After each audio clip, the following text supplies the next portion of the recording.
Let's break down some real world approaches that actually make a difference. If you're someone who has diabetes, for example, like myself, you've probably been told to take insulin before meals. This is also known as pre-bolusing, to take the insulin before the meal, bolus the insulin. But with gastroparesis, that approach often backfires. Why? Because your food doesn't digest on a predictable or typical schedule, words are hard, happy Saturday, that would normally suit fast acting insulin. Therefore, things backfire.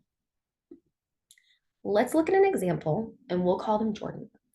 Jordan took their insulin 15 minutes before eating, just like their doctor told them to. Every time they did, however, they'd experience a severe low blood sugar within an hour, even though they had just eaten. Then, 2, 3, maybe 4 or 5 hours later, their blood sugar would spike uncontrollably. What was happening? Jordan's insulin was working before their food had even started digesting.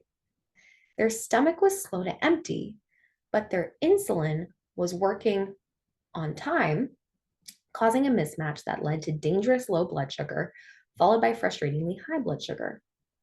The fix: instead of dosing all at once, Jordan switched to splitting their bolus, taking part of the insulin before eating, the rest later when their food was actually being absorbed. Another option was also extended bolusing. Fortunately, this individual had an insulin pump that could do this, and that allowed the insulin to be delivered slowly over time and more closely match their digestion. These aren't always standard recommendations, but they can work. Because again, the key to managing blood sugar with gastroparesis isn't perfection, it's personalization and flexibility.